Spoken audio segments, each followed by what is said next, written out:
So, hello guys, it's me again, Alicia nyo, at nagbabalik ulit para sa ating panibagong video. So, base sa aking napapansin at nakikita, as of the moment mga minamahal, yung kompas ng mga DDS, iisa. Gusto po nilang i-pressure, under pressure. Sa nakikita ko, under pressure ngayon, yung ating mga kapatiran sa Iglesia ni Cristo na once na hindi matuloy ang rally versus impeachment ng INC dito kay Sara Duterte, iisa lang ang magiging boses ng mga yan na nabayaran ni First Lady itong INC. Ganyan po ang magiging tono ng mga DDS once na hindi po matuloy ang impeachment, ang rally versus impeachment dito kay Sara Duterte. Paano natin nasabi? Nagsalita si Maharlika. So, bago pa man magsalita si Maharlika, nauna na pong bumoses dyan itong si Jason Sa. Ano yung sabi ni Jason Sa? Basahin ko muna sa inyo mga minamahal para magkaroon tayo ng konting baliktanaw lang ha. At bakit tayo umabot dito sa punto na napapansin natin na pinipressure na nga nila ngayon ang ating mga kapatiran, mismong ang simbahan ng Iglesia ni Cristo. Ano yung nakalagay dito sa post? Sabi ni Jason Sa, kalat na kalat ngayon sa ginanap ng Malacanang Fellowship. Sa mga hindi nakakalam mga minamahal, meron pong fellowship meeting ang Malacanang at matagal na po yung nakascheduled. Ginawan lang po talaga ng issue ni Jason Sa. Gawa nga po ng yung fellowship meeting na yun ay nasaktuhan din sa mismong araw kung saan nagsalita ang anchor ba yun ng INC na mayroon po silang gagawing rally. 'Di ba? Gagawing, prayer rally ba ito sa pagsuporta sa mensahe ng ating presidente na wag i-impeach itong si Sara Duterte. So yung fellowship meeting sa Malacanang, ginawa pong issue ni Jason Sa. Well, ano pa nga ba asahan natin sa taong yan?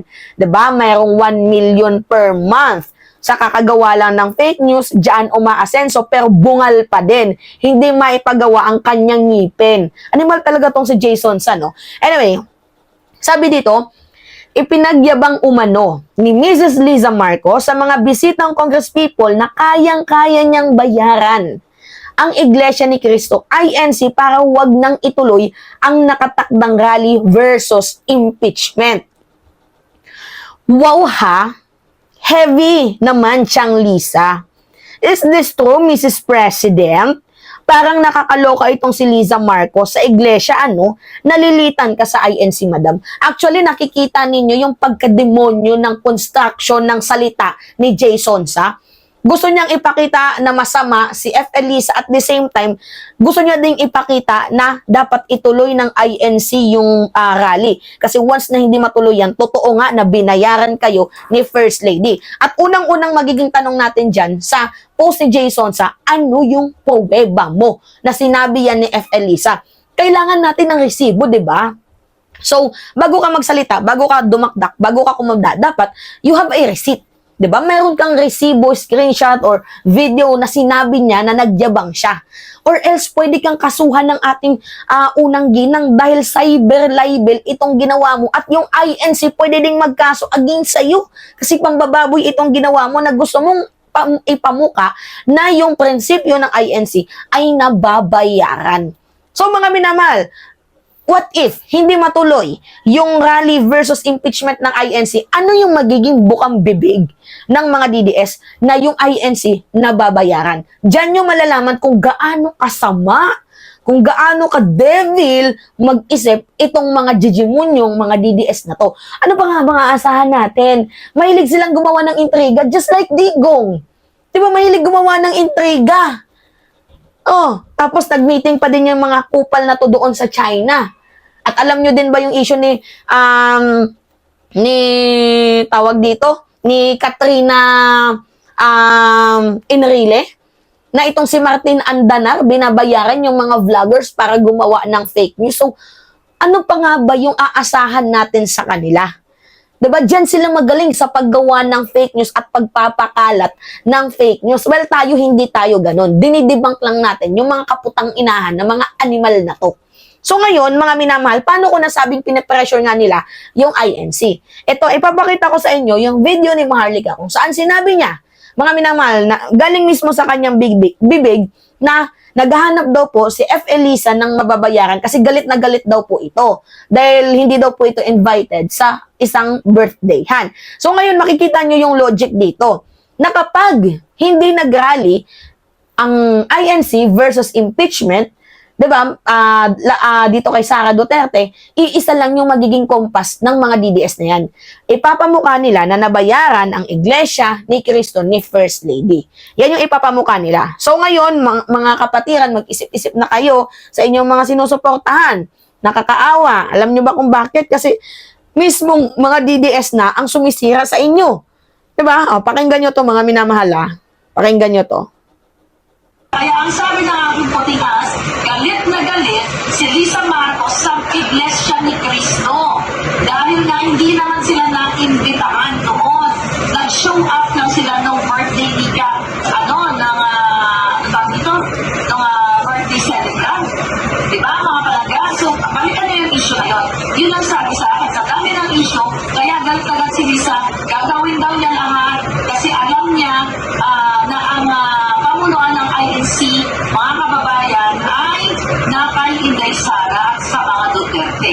Kaya ang gagawin nila ngayon ay sirain o maghanap ng way kung sino ang pwedeng bayaran sa INC daw. Ayan, mga kapwa ko, mga kapatid, lalo na yung opisyal na nakausap ko. Alam mo naman talaga kung gaano ka-demonyo si Lisa.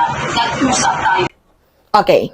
So, ang pinapalabas ni Maharlika, naghahanap daw po ng way itong si F. Elisa ng mababayaran. Kasi alam daw po ni Maharlika na yung INC ay sumusuporta dito kay Vice President Sara Duterte. Nandun na sila mga minamahal sa conclusion nila na yung Iglesia ni Cristo di umano ay sumusuporta dito kay Sara Duterte. Where in fact, ang sabi ng anchor na nagsalita patungkol sa rally, sinusuportahan nila yung mensahe ng ating presidente.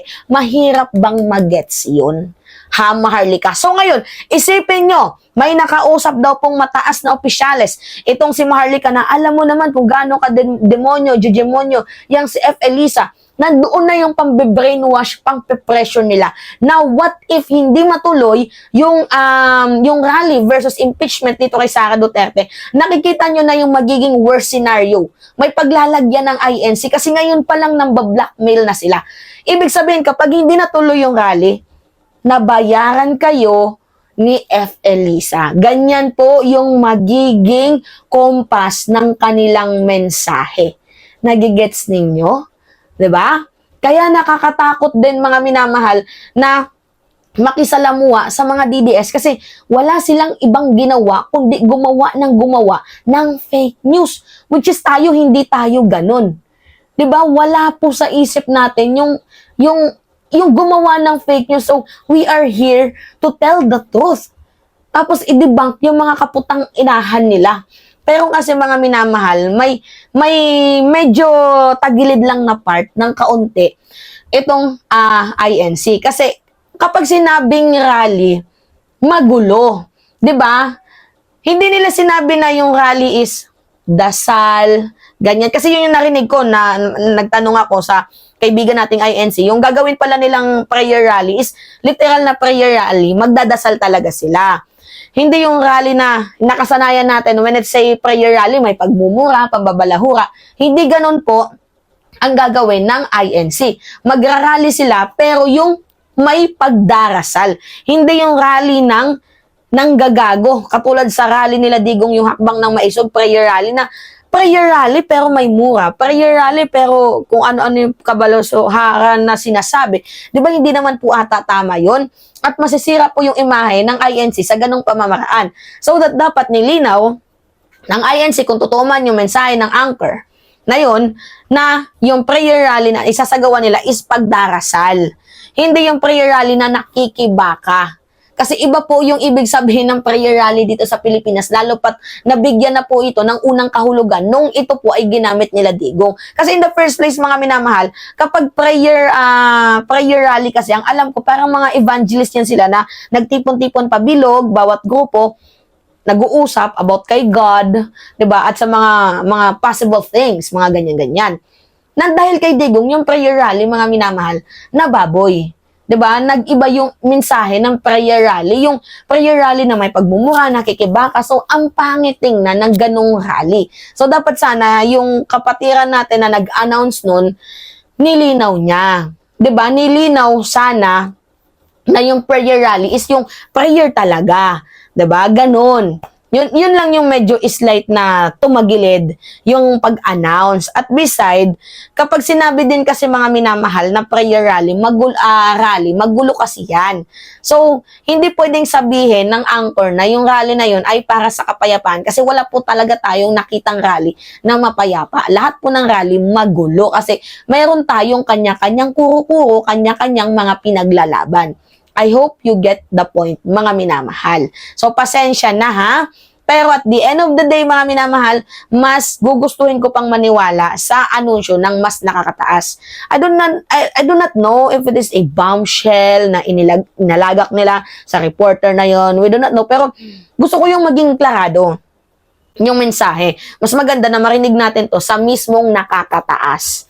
Diba? Sa mismong nakakataas. So, hanggat walang sinasabi yung nakakataas, hindi ako naniniwala na totoo itong rally na to. Pero, dahil nga may nagsalita na isang INC at gamit yung Net25, mga minamahal, kapag hindi natuloy yung prayer rally na yan, nakikita nyo na yung magiging worst scenario. Nakikita nyo na kung paano kayo bababuyin ng mga DDS. Yuyurakin yung pagkatao pangalan ninyo, INC, sinasabi ko sa inyo. Dahil lang sa mga vlogger na desperado. Desperate.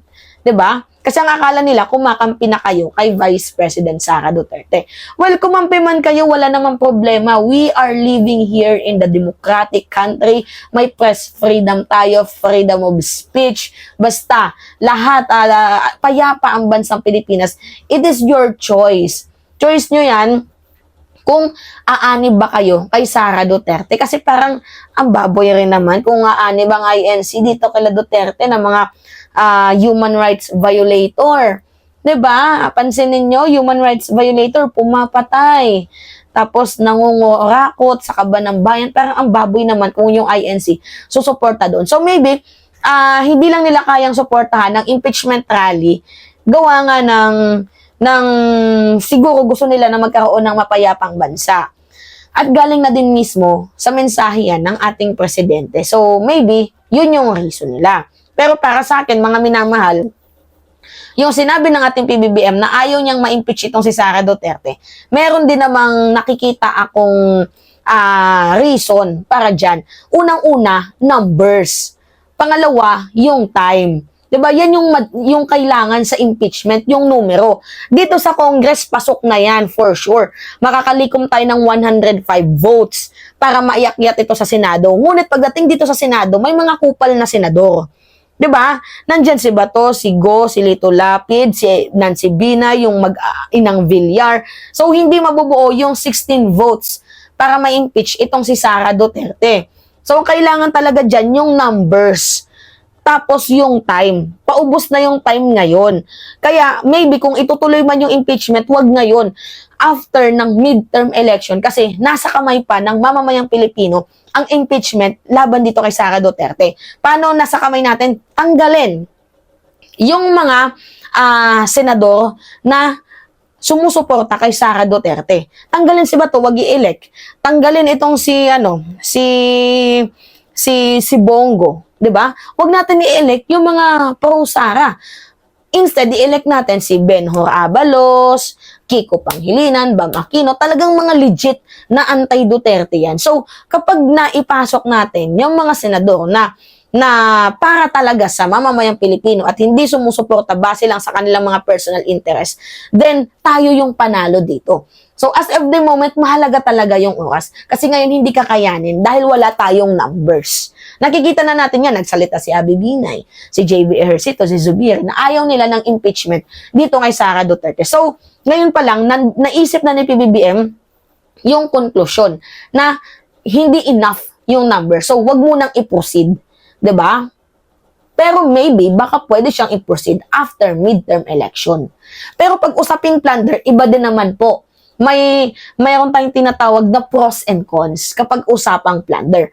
Maganda yung plunder, mga minamahal. Kitang-kita yung ebidensya at mas malaki yung lawak ng nahawakan nating papel dito kay Sara Duterte. But ang problema dito is yung ombudsman.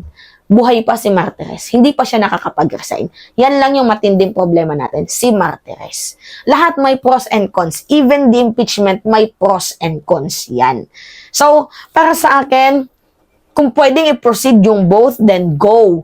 Kung ano yung best, then go. Yun lang po tayo, mga minamahal.